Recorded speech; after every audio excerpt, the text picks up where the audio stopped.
Bienvenue à cette 5e vidéo de la formation R qui est consacrée au graphique. Alors comme toujours, je commence par changer mon répertoire de travail pour le mettre au bon endroit au cas où on en aura besoin. Je vais commencer par introduire une base de données qu'on va utiliser tout au long de ce TP. Ensuite, on aura principalement deux choses à apprendre. La première, c'est cette section 5.1 où on vous parlera des fonctionnalités graphiques qui existent à la base dans R sans aucun package. Et ensuite, dans un deuxième temps, on verra le package ggplot2 et les différentes fonctionnalités qui sont possibles grâce à ce package. Ok, donc la base de données qu'on va utiliser, c'est la base de données MPG. Je vais essayer de voir les premières observations de cette base de données pour voir à quoi elle ressemble. Et vous voyez que si j'exécute cette ligne de commande, ça ne marche pas. Pourquoi? Simplement parce que MPG est un objet, est une base de données qui va de pair, qui existe dans le package ggplot2. Et c'est juste un petit rappel sur les packages. Bien que vous ayez déjà installé ggplot2, vous devez, à chaque fois que vous voulez l'utiliser, en fait à chaque session où vous voulez utiliser ggplot2, vous devez le lancer dans votre session grâce à la fonction library. Si maintenant je regarde les premières lignes en utilisant la fonction add-mpg, je vois les différentes variables. Je vois que j'ai affaire à un table et je peux aller un petit peu dans plus de détails avec la fonction str. Mais avant de faire ça, on va transformer certaines colonnes pour les considérer comme des facteurs, ce qu'on fait ici, et ensuite changer les niveaux d'une des variables. Donc je ne me concentre pas là-dessus parce que ce n'est pas le but de ce chapitre-là. Donc prenez juste pour acquis qu'on passe à travers ces deux lignes de commande pour manipuler notre base de données et obtenir la base de données qu'on va analyser à travers des graphiques. Donc vous voyez qu'on a en fait une base de données sur des modèles de voitures. On a 234 modèles de voitures, 234 observations, et on a 11 variables qui sont observées, qui sont les suivantes. Si vous voulez voir à quoi correspond chaque variable, vous pouvez regarder dans l'aide. Donc pour rappel, vous pouvez regarder dans l'aide pour une fonction, mais vous pouvez aussi utiliser l'aide pour voir la description d'une base de données. C'est ce qu'on fait ici. On a donc une description du contenu de la base de données et de ses différentes variables. Ok, je passe à cette première section sur les fonctionnalités de R qui viennent sans aucun package, donc de fonctionnalités de R de base, on va dire. Et on va s'intéresser à deux variables en particulier. La variable disple pour displacement, c'est-à-dire la cylindrée de la voiture.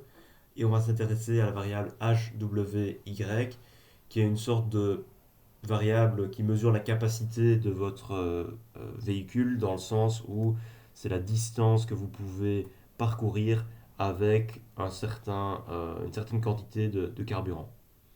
Plus précisément, c'est la distance que vous pouvez parcourir avec un gallon de carburant. Ok, donc je me concentre sur une fonction qu'on va beaucoup utiliser parce qu'elle est assez versatile. On peut l'utiliser dans plusieurs contextes. Elle va s'adapter à la nature de vos données. Elle vous permet de faire pas mal de choses. Mais elle est assez basique aussi. C'est pour ça que dans un deuxième temps, on utilisera ggplot. Cette fonction, c'est la fonction plot pour réaliser un graphique. Il y a plusieurs façons d'utiliser cette fonction plot, plusieurs façons qui seront équivalentes au final. Ici, on se focalise sur une façon où, dans le deuxième argument, vous allez préciser la base de données qui vous intéresse via l'argument data. Donc vous mettez ici data égale mpg pour lui préciser qu'on va travailler avec la base de données mpg. Et ensuite, à gauche de la virgule, vous allez lui préciser les variables sur lesquelles vous allez travailler.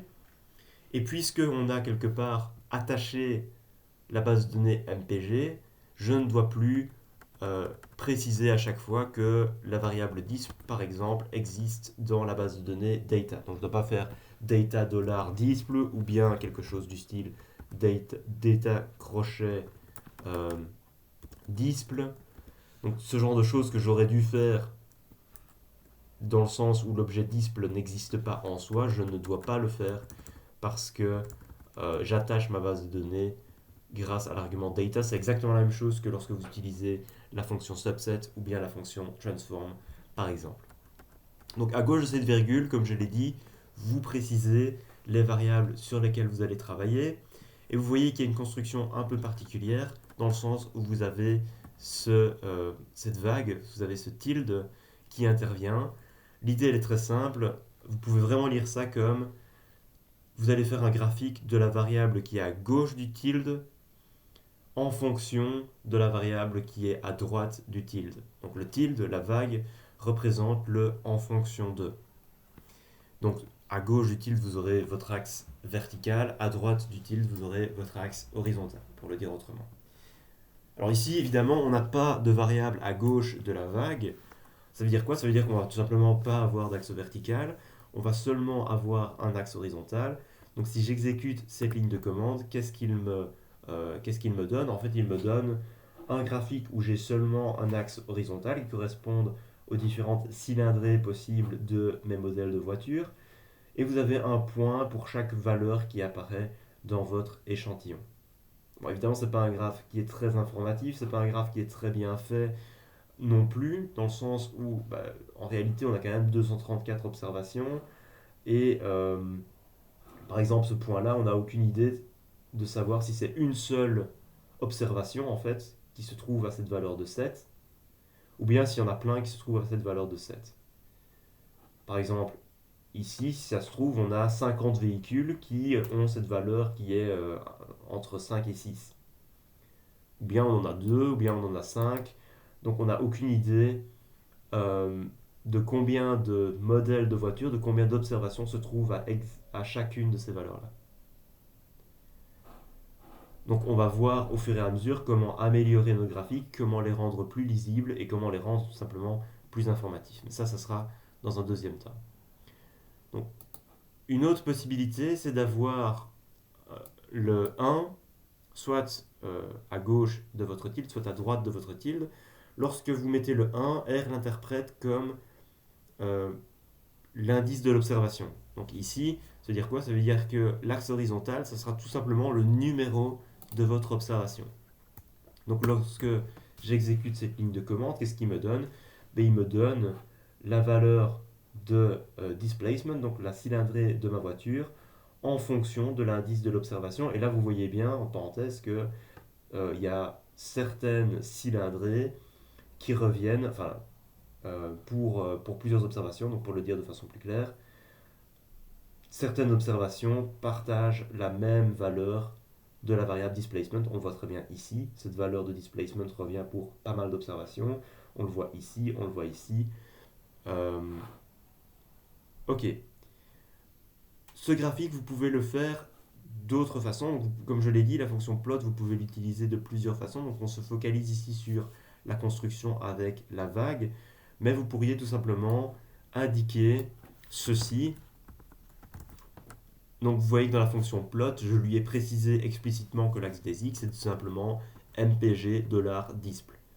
Alors là, je suis obligé de mettre mpg $, tout simplement parce que je n'ai pas précisé l'argument data, et puisque je n'ai pas précisé l'argument data, il n'a pas, si vous voulez, attaché la base de données donc à l'intérieur de la fonction, et donc je dois à chaque fois remettre mpg $, si je veux bien qu'ils comprennent que je veux manipuler la colonne disple de la base de données mpg.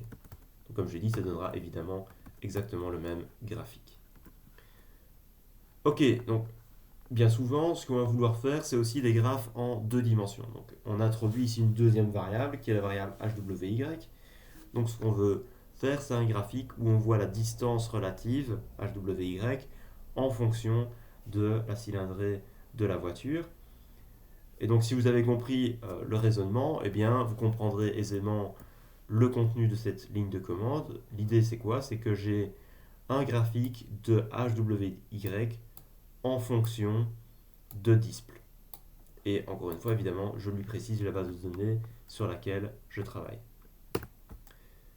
Ce qu'on a comme graphique, donc, c'est le graphique suivant, c'est un graphique en nuage de points où vous voyez la relation entre ces deux variables. Et là, ce qu'on peut déjà dire, c'est qu'il y a une relation négative entre ces deux variables, dans le sens où lorsque la cylindrée augmente, la distance relative a tendance à diminuer. Donc pour le dire autrement, lorsque la cylindrée augmente, le nombre de kilomètres que vous pouvez faire avec 1 litre de carburant a tendance à diminuer. Encore une fois, vous pouvez utiliser l'autre construction en utilisant l'argument x pour mon axe horizontal et l'argument y pour mon axe vertical. Et encore une fois, je dois lui préciser la base de données sur laquelle je travaille, $, la variable qui m'intéresse. Évidemment, ça va vous donner exactement le même graphique, à part qu'il a changé le label des deux axes. Ok, alors bon, si à l'examen vous me faites ce graphique, je vous mets la moitié des points au maximum. Pourquoi? Parce que ce graphique, il n'est pas très lisible. Il n'y a pas de titre. Les axes, ils ne veulent pas dire grand-chose. Hein. Je veux dire 10 plus HWY, ça ne veut pas dire grand-chose. Donc on aimerait que tout ça soit plus explicite. On aimerait que tout ça soit plus clair. Et donc, on va jouer sur les options des graphiques qui existent en R. Pour visualiser les différentes options qui existent, il y a plein de méthodes différentes. Soit vous regardez dans l'aide de la fonction plot. Donc là, vous devez aller dans ceci, donc dans le package de base. Vous voyez qu'il y a plein d'arguments possibles. Je ne vais pas rentrer dans les détails simplement parce qu'on va voir les principaux juste après. Et donc cette aide vous donne un premier aperçu. Alors c'est vraiment pas exhaustif. Donc ce qu'il y a ici n'est que la surface de ce qui est possible de faire avec la fonction plot. Si vous voulez plus de détails, il y a plein de pages internet qui essayent d'expliquer ça le plus clairement possible. Par exemple celle-ci, donc on a jugé que cette page expliquait les choses de façon assez claire. Donc n'hésitez pas à la consulter. Vous verrez les différents paramètres qu'il y a moyen de changer pour avoir des graphes qui soient le plus informatifs et le plus clair possible. Donc ce que je vais faire maintenant, c'est essayer d'améliorer mon graphique au fur et à mesure en utilisant quelques paramètres. Comme je l'ai dit, la première chose à faire, c'est de clarifier ce sur quoi je travaille, c'est-à-dire de donner un titre à mon graphe et de préciser les axes. 3 arguments vont intervenir pour réaliser ça. L'argument main pour préciser le titre du graphique, l'argument xlab pour préciser l'axe horizontal, et vous l'aurez compris, l'argument ylab pour préciser l'axe vertical.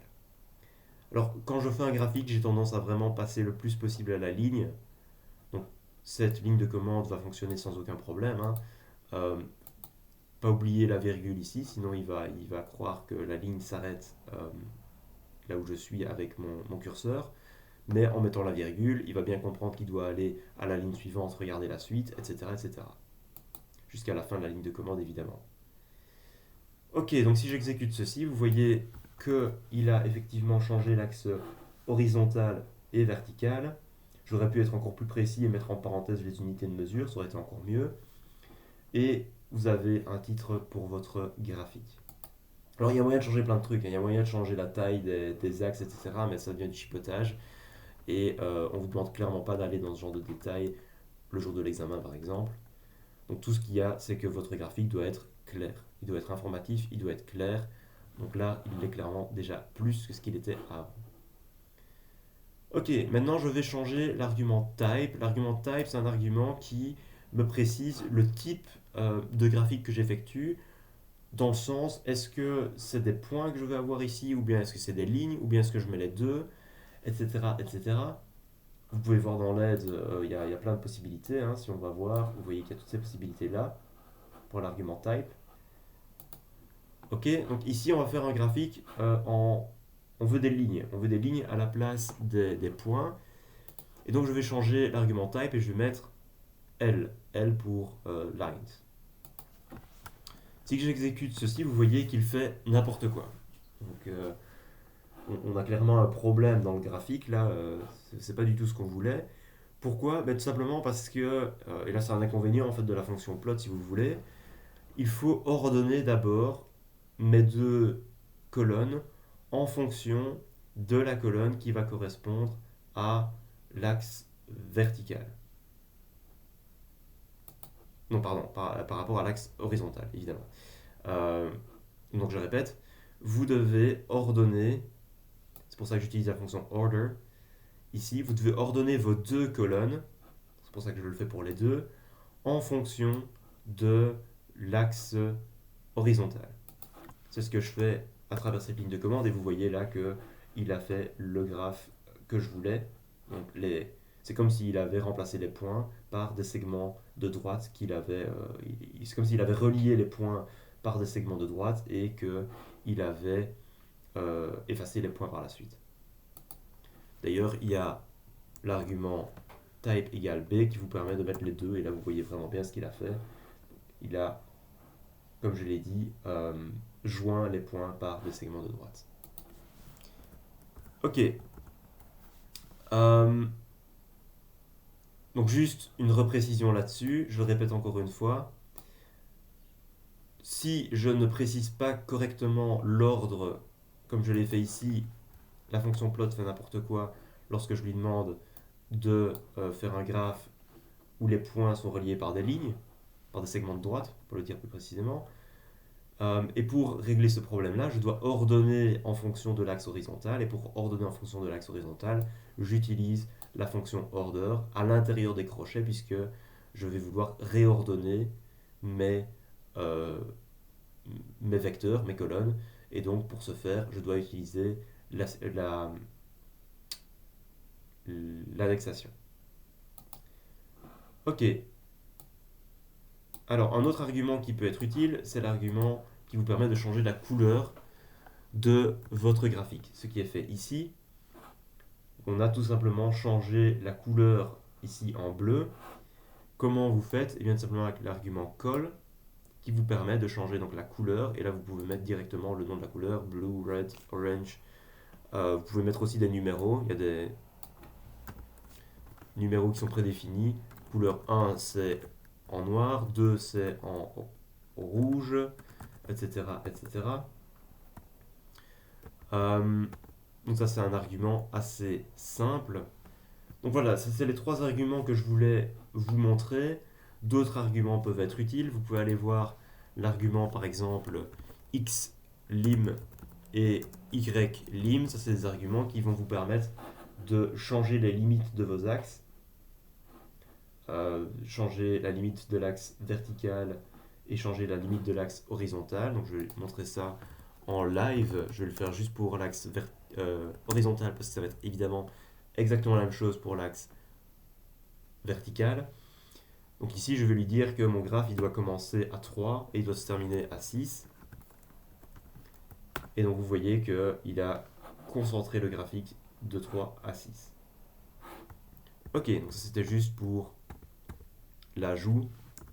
Donc comme je l'ai dit, évidemment, je ne suis absolument pas exhaustif ici. Il y a plein de paramètres qu'il y a moyen de changer. On ne vous demande évidemment pas de les utiliser tous. Ce qu'on vous demande de faire, c'est un graphe qui soit clair, informatif et qui représente ce qu'on vous demande de représenter. Je l'ai dit au début, la fonction plot, c'est une fonction qui est versatile. Ce que je veux dire par là, c'est que c'est une fonction qui s'adapte à la nature des variables que vous lui donnez à manger.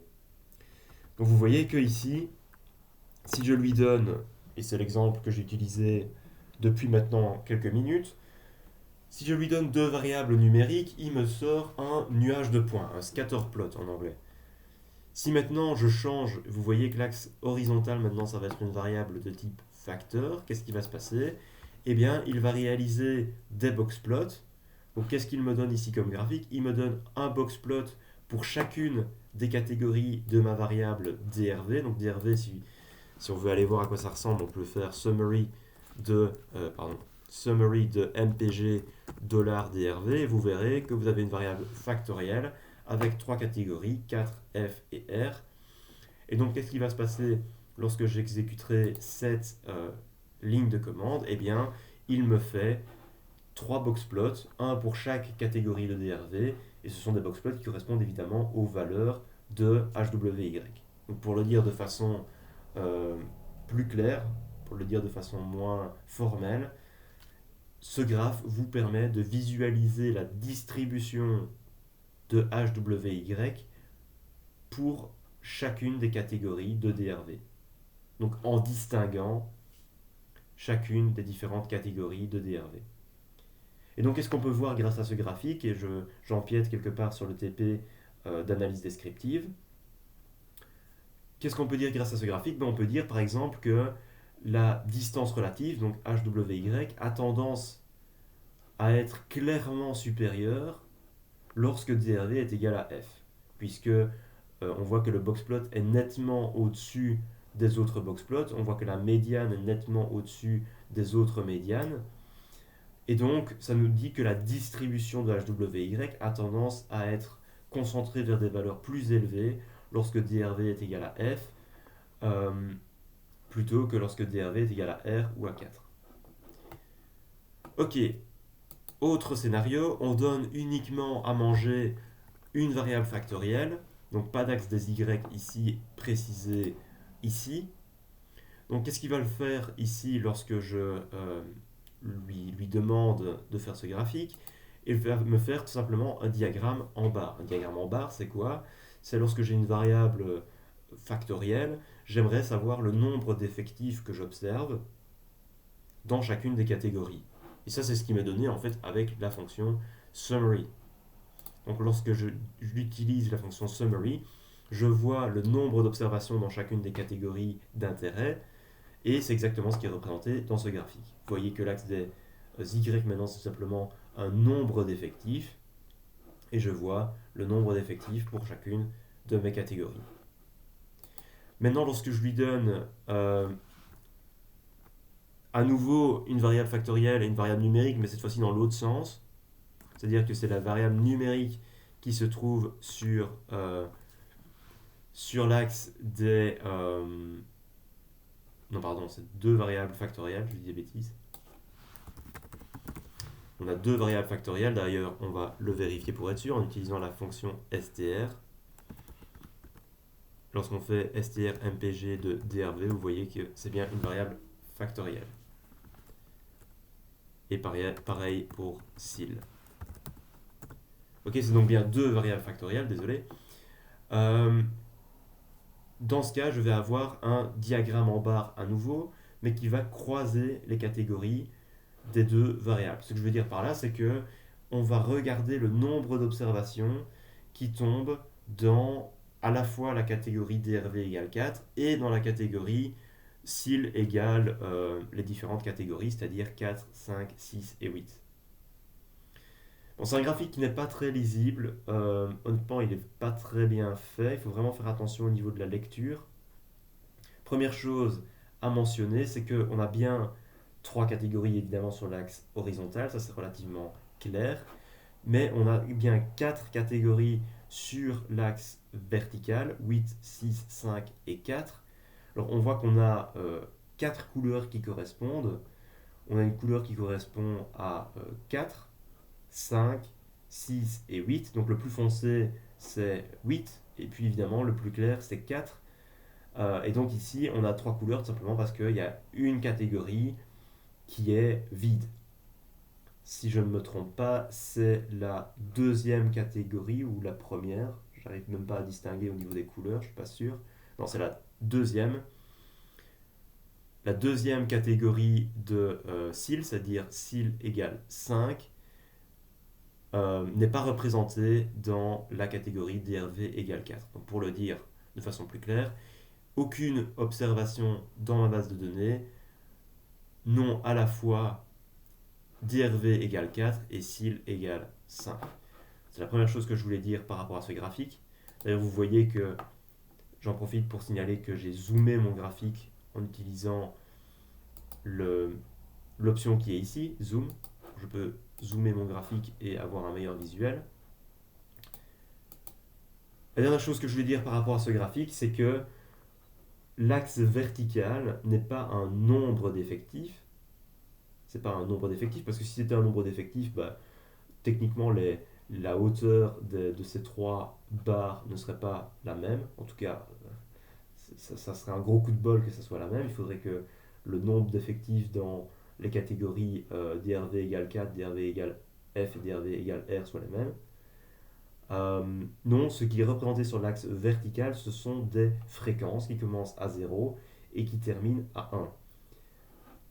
Du coup, qu'est-ce que vous avez par exemple dans cette colonne? Vous avez, donc on regarde les personnes pour lesquelles, enfin les personnes, c'est pas des personnes, en l'occurrence c'est des modèles de voitures, donc on regarde les modèles de voitures pour lesquels DRV est égal à 4, donc on se concentre sur les modèles de voitures pour lesquels DRV est égal à 4, et on regarde la proportion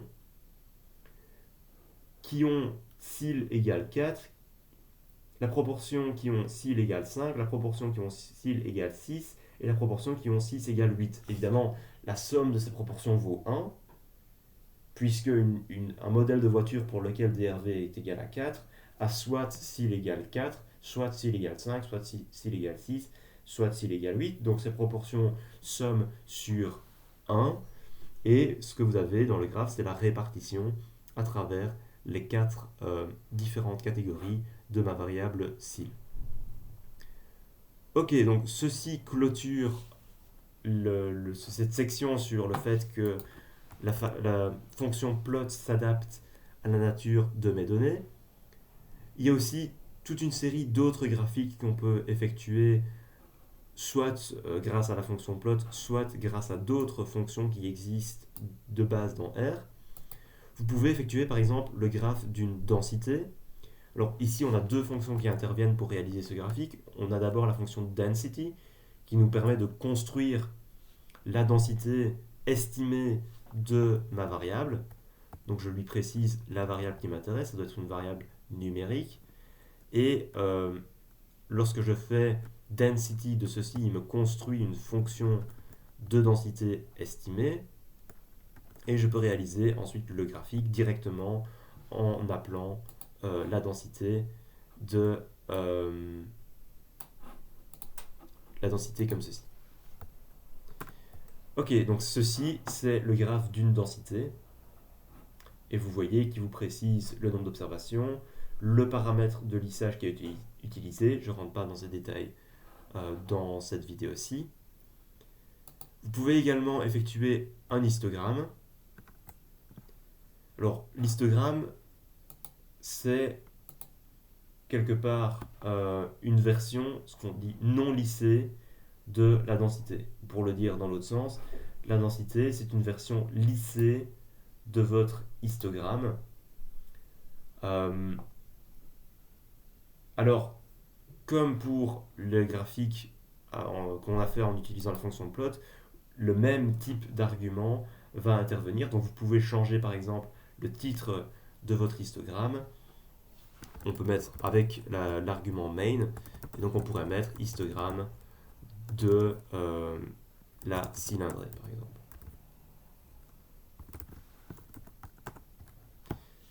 Ok, vous pouvez effectuer des graphiques de fonctions mathématiques, et ça c'est à nouveau en utilisant la fonction plot. Donc on va faire le graphique de la fonction sinus, qui est un objet qui existe de base en R. On pourrait le faire aussi pour la fonction exp pour l'exponentielle, log pour le logarithme. Et vous allez lui préciser là où il doit commencer et là où il doit terminer grâce à l'argument from et to. Donc on a un graphique qui va commencer en moins 2 fois pi et qui va terminer en 2 fois pi. Encore une fois, pi est un objet qui existe en R. D'ailleurs, si je l'exécute, vous voyez bien qu'il me donne les décimales correctes. Ok, donc ça me donne le graphique que j'ai annoncé. Encore une fois, vous pouvez changer les arguments pour rendre votre graphique le plus compréhensible possible. Vous pouvez aussi lui donner une fonction que vous définissez vous-même. Alors ici, on fait tout en un coup, c'est-à-dire que je définis ma fonction directement dans le graphique. Vous pourriez le faire en deux coups. Je vais le faire en live. Donc je vais d'abord définir une fonction que je vais appeler la fonction carré. La fonction carré, c'est quoi? C'est une fonction qui prend comme argument x et qui me fait tout simplement x et qui le met au carré. J'exécute cette fonction, on voit qu'elle a été créée dans l'environnement. Je peux faire le graphique de cette fonction et je vais lui dire d'aller de -1 et de terminer à 1.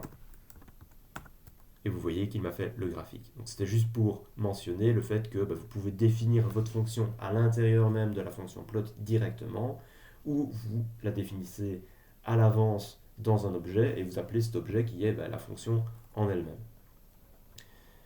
Quelque chose d'hyper important pour le jour de l'examen, c'est de savoir comment exporter un graphique. Parce que ce que vous allez devoir faire, c'est réaliser des graphiques, les exporter, les mettre dans un document Word que vous allez nous rendre à la fin de l'examen et qui contiendra vos graphiques, vos analyses, etc., etc.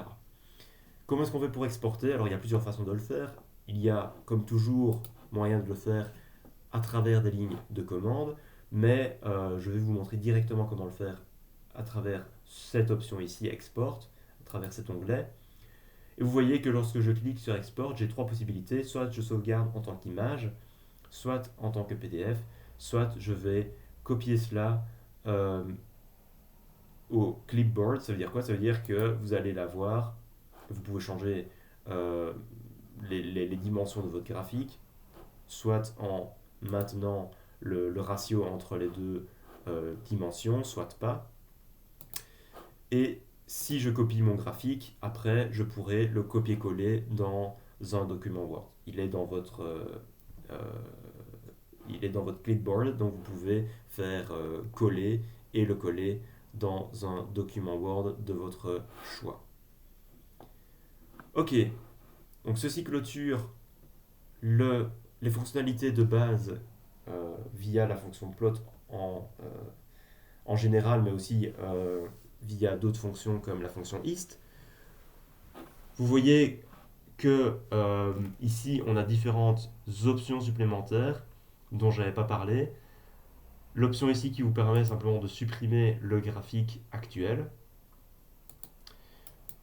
Et ceci qui permet de supprimer l'entièreté des graphiques de mon historique. Alors vous voyez ici que vous pouvez naviguer à travers vos différents graphes. Donc vous pouvez tout à fait revenir en arrière. Vous voyez qu'on a créé plein de graphes depuis le début de cette vidéo. Donc ce que je vais faire ici, c'est les supprimer tous. Voilà, donc ceci clôture cette première partie. La deuxième partie porte sur ggplot. Ok, donc ggplot, on l'a déjà lancé pour pouvoir tout simplement manipuler la base de données MPG. Si on n'avait pas fait ça, il aurait fallu évidemment faire library ggplot2 ici au début pour pouvoir utiliser les fonctionnalités de ggplot. Le fonctionnement de base de ggplot, c'est un fonctionnement en termes de couches. Donc, je vais expliquer vraiment ceci en détail pour que vous compreniez bien comment on construit un graphique en ggplot et comment on lit quelque part un code ggplot que vous pouvez trouver dans les slides ou sur internet. La première couche, ça sera toujours une couche qui vous permet d'attraper la base de données sur laquelle vous allez travailler. Donc en ggplot, vous devez toujours préciser une base de données sur laquelle vous travaillez et ceci se fait grâce à la fonction ggplot. Donc attention que du coup il y a parfois de la confusion. Le package s'appelle ggplot2 tandis que la fonction qu'on utilise ici s'appelle ggplot. Qu'est-ce qui se passe lorsque j'exécute cette ligne de commande? Pas grand-chose. Il a tout simplement gardé en mémoire ma base de données. Il sait qu'on va travailler sur cette base de données. Et il a réservé un espace dans mon graphique ici. Mais il n'a encore évidemment rien fait. La deuxième couche, ça va être de lui préciser les axes, donc l'axe vertical et l'axe horizontal de mon graphique. Ceci se fait grâce à la fonction AES et vous allez ajouter la couche à la première couche. La première couche, c'était la couche où on précisait la base de données. C'était la couche où il réservait un espace pour créer le graphique. Et l'ajout de la deuxième couche, vous le faites via le plus. Alors, pour des raisons de clarté, moi, je crée mon code sur 2 lignes. Ça n'a aucune espèce d'importance. Vous pouvez faire tout sur une ligne. Mais moi, je vais chaque fois faire ça sur 2 lignes pour que ça soit plus clair. Donc, ce qui est important, c'est que vous n'oubliez pas le plus ici. Je ne rentre pas dans les détails. Si vous allez sur le livre HTML, vous voyez qu'il y a d'autres façons de construire un ggplot. Ici, je vois cette façon-ci qui n'est pas la plus courte, qui n'est pas la plus compacte, mais qui est, selon moi, la plus lisible. La fonction AES fonctionne comment? Ben, très simple. Vous lui précisez l'argument x qui va être la colonne qui va constituer l'axe des abscisses, et vous lui précisez en y la variable qui va constituer l'axe des ordonnées. Lorsque j'exécute ces deux lignes, qu'est-ce qu'il fait? Eh bien, il va créer les axes de mon graphique. Donc l'axe horizontal et l'axe vertical, et déjà préciser une gradation pour ces deux axes. La troisième couche, c'est celle qui est réellement intéressante parce que c'est celle qui me permet d'ajouter un graphique, et je vais le faire via une fonction du type geom quelque chose, comme ceci. Quelque chose, pourquoi? Parce qu'il y a plusieurs types de graphiques que vous pouvez réaliser. Par exemple, vous pouvez réaliser le nuage de points qu'on avait fait au début de cette séance via la fonction geomPoint. De base, il n'y a absolument rien besoin de lui préciser ici, tout simplement parce qu'on a déjà précisé les deux axes, x et y. Donc lorsque j'exécute maintenant mes trois couches, qu'est-ce qui se passe? Vous voyez qu'il a ajouté les points, tout simplement, à mon graphique. On a déjà un graphique qui est plus joli, qui est plus lisible, qui est plus agréable à regarder que les graphiques qui étaient faits avec le R de base. Ok, petit détail, c'est un détail assez utile, c'est que vous pouvez sauvegarder votre graphique dans un objet R. Qu'est-ce que je veux dire par là? Vous pouvez assigner à un objet R un ggplot. C'est ce que je fais ici. Donc le plot que je viens de faire, le graphique que je viens de réaliser, je vais le stocker dans un objet que j'appelle P. Je vais juste supprimer les graphiques ici pour qu'on comprenne bien ce qui se passe. Et vous voyez que lorsque j'exécute mes lignes de commande ici, je n'ai pas de graphique qui s'affiche à mon écran, tout simplement parce que maintenant c'est fait en deux coups. Il faut que je le stocke dans un premier temps dans mon objet, et puis seulement que je l'exécute, que je l'appelle ici, pour qu'il puisse s'afficher. L'intérêt de fonctionner comme ça, c'est-à-dire de stocker mon ggplot dans un objet, c'est tout simplement qu'à partir de là, je peux ajouter des couches directement sur base de l'objet qui a été créé. Alors ça peut paraître inutile, mais il y a des situations où ça peut être particulièrement pratique. Donc c'est important d'avoir ça en tête. Donc vous voyez ce que j'ai fait ici, c'est quoi? C'est que dans un premier temps, j'ai créé mon ggplot que j'ai stocké dans l'objet P. Dans ce graphique, je fais tout simplement le nuage de points que j'avais fait à la base. Et lorsque j'ajoute la couche geomLine, j'ajoute désormais des segments de droite à mon graphique. Vous voyez que les couches se superposent. C'est vraiment, ggplot, c'est un principe de couche qui se superpose. Les couches ne se remplacent pas. Donc ça, c'est sur le fonctionnement de base de ggplot. Donc si vous avez compris ça, vous avez compris vraiment ce qui est important à comprendre sur ce package. Ce qui va se passer maintenant, c'est qu'on va passer les sections 5.3 et 5.4, donc je ne vais pas les voir durant les vidéos. Pourquoi? Simplement parce que ce sont tous des détails esthétiques. En fait, c'est même la section 5.2, 5.3 et 5.4, pardon. Ce sont toutes des paramètres esthétiques qui sont utiles, mais qui vont être dans un certain sens redondants, dans la mesure où le jour de l'examen, nous, ce qu'on s'attend à ce que vous fassiez, c'est soit, donc il va y avoir deux possibilités, soit vous allez utiliser l'outil qu'on va présenter juste après, qui est un outil particulièrement pratique, soit ce que vous allez faire, c'est reprendre le code du cours, le code soit provenant des slides, soit provenant des PDF DTP, et le changer marginalement pour pouvoir réaliser votre graphique. Donc pour le dire autrement, ce qui est hyper important pour le jour de l'examen, c'est de comprendre comment ggplot fonctionne, c'est de savoir lire un ggplot, mais pas nécessairement de connaître par cœur, je dirais, toutes les propriétés esthétiques qu'il y a moyen de changer, etc. Donc si vous voulez vous pouvez lire les sections 5.2, 5.3 et 5.4, mais ce n'est clairement pas nécessaire.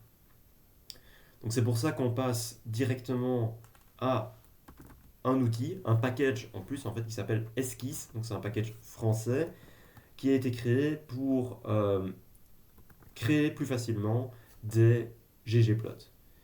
Ce package a une fonction principale qui est esquisser. Donc n'oubliez pas le R à la fin. Donc le package s'appelle esquisse, la fonction s'appelle esquisser. Un seul argument lui préciser, c'est la base de données sur laquelle vous voulez construire votre graphique. Et lorsque j'exécute ceci, qu'est-ce qui va se passer? Il va m'ouvrir une fenêtre en pop-up comme ceci. Donc c'est un outil très pratique. Vous avez ici vos différentes variables qui sont présentées. Il y a une distinction qui est faite entre les variables numériques et les variables non numériques. Vous voyez que les variables numériques sont en bleu, les autres sont en rouge. Et vous voyez que lorsque je lui précise ici en X ou en Y une variable, il va déjà lui-même choisir un graphique à m'afficher. Donc ici, ce qu'il a fait, c'est qu'il a décidé d'afficher un histogramme. Alors évidemment, c'est peut-être pas le graphique que je voulais faire. Moi, par exemple, je voulais faire une densité, donc je vais aller ici à gauche et choisir le type de graphique qui m'intéresse. En fonction de la nature des données que vous avez placées et en fonction de si vous avez placé une seule variable ou deux, par exemple, certains graphiques ne seront pas permis. C'est ce qui est indiqué ici. Vous ne le voyez peut-être pas assez bien sur la vidéo, mais ces trois graphiques-là sont grisés et donc vous ne pouvez pas les réaliser. Imaginons que je voulais faire une densité, vous voyez qu'il adapte la densité lui-même. Je peux ajouter une deuxième variable et là il va changer automatiquement le type de graphique. Il va vous dire maintenant je ne peux pas faire, c'était pas HWY que je voulais mettre, c'était disple. Je ne peux plus faire de densité, vous voyez que maintenant densité est grisée, histogramme aussi. Et donc vous pouvez faire un graphe en points par exemple, ou vous pouvez faire un graphe en utilisant des segments de droite comme je l'avais fait avant. Et donc tout ça peut être changé de façon très simple. Ce que vous pouvez aussi faire, c'est par exemple se dire, en fait, moi j'aimerais bien faire la distinction et visualiser. Je veux toujours regarder la relation entre HWY et disple, donc entre la distance relative et la cylindrée, mais j'aimerais distinguer les différentes catégories de ma variable DRV avec des couleurs différentes. C'est ce que je fais ici. Vous voyez qu'il a rajouté ici une légende avec les trois catégories de DRV, 4, F et R. Et vous voyez qu'il a assigné une couleur pour chacune de ces catégories. Et du coup, on peut visualiser cette troisième variable sur notre graphique. Et donc, on voit en fait quelque chose d'assez clair. On voit peut-être pas bien parce que c'est assez petit, mais si vous le faites chez vous, vous le verrez mieux. Donc on voit que les observations pour lesquelles DRV est égal à F, ce sont les observations vertes. Ce sont des observations pour lesquelles HWY a tendance à être élevé et disple a tendance à être relativement faible. Donc on voit qu'on a une structure qui est assez claire, qui émerge. On a les observations DRV égale F qui sont ici, ce sont les observations vertes. Les observations DRV égale 4, elles sont ici. Et DRV égale R sont ici. Donc, ce graphique vous permet d'avoir une visualisation particulièrement claire de vos données. Et on peut aller plus loin dans la visualisation, on peut aller plus loin dans les paramètres en utilisant les différents onglets qui sont ici. Le premier vous permet de préciser le titre, un sous-titre, caption, vous allez voir à quoi ça correspond, l'axe des X, l'axe des Y et l'axe des couleurs. L'axe des couleurs, c'est ce qui est actuellement appelé DRV, vous allez voir, axe couleur, on va dire ça comme ça. Et vous voyez qu'il a changé en live les différents éléments de mon graphique. On a le titre qui apparaît ici, sous-titre. On a l'axe avec les couleurs, axe des X, axe des Y. Donc ça, c'est une première chose. Deuxième chose que vous pouvez faire, c'est changer la taille de vos points, par exemple, ici. Donc dans ce deuxième onglet, vous avez plus des paramètres qui sont vraiment liés au graphique en lui-même. Donc on peut avoir des points qui sont plus gros par exemple, vous voyez du coup plus clairement ce que j'avais fait. Vous pouvez effectuer une transformation de l'axe X ou une transformation de l'axe Y. Ce que je veux dire par là, c'est que au lieu de représenter la relation entre HWY et, euh, et, et disple, donc entre Y et X, je vais peut-être regarder la relation entre le log de Y et X. C'est ce que je fais ici. Y axis transform. Je vais changer et aller chercher la fonction log. Et vous voyez que du coup, on a maintenant l'axe des Y qui s'est changé. C'est plus mon axe des Y, c'est le log maintenant de HWY. C'est quelque chose qu'on utilisera très régulièrement lorsqu'on fera de la régression linéaire. Vous pouvez changer aussi la position de la légende, vous pouvez changer le thème. Le thème, c'est simplement ce que vous avez quelque part en arrière-plan de votre graphique. Par exemple, vous avez ceci. Vous avez d'autres possibilités, donc vous pouvez changer pour vraiment faire ce que vous voulez. Troisième onglet, qui est un onglet très intéressant, c'est que vous pouvez filtrer les données. On peut filtrer les données et me dire, par exemple, moi ce qui m'intéresse, ce sont les modèles de voitures qui datent à partir de l'an 2000. Et donc vous voyez que je peux changer directement, et donc il va restreindre la base de données aux observations qui satisfont mon filtre. Vous voyez en parenthèse tout en haut qu'il vous dit le nombre d'observations qui ont été sélectionnées. Donc là évidemment je n'ai aucun filtre actif, donc j'ai toutes mes observations, et vous voyez que ça change au fur et à mesure si je me restreins à un nombre d'années qui est moins élevé. Vous pouvez évidemment jouer sur n'importe laquelle des variables d'intérêt. Le dernier onglet vous permet d'exporter votre graphique ou de le sauvegarder ici en image, en PNG. Donc en pratique, le jour de l'examen, ce que je vous conseille de faire, c'est pas de le sauvegarder en PNG, c'est de prendre votre code ici. Vous pouvez faire directement copy to clipboard. Ou bien vous pouvez même faire encore mieux insert code in script. Il va l'insérer dans le script à l'endroit où vous êtes en train de pointer. Donc normalement, il va le faire là ici. Oups.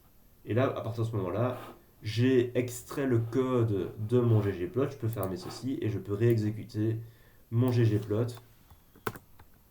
Et vous voyez que le graphique apparaît comme avant dans l'onglet plots ici.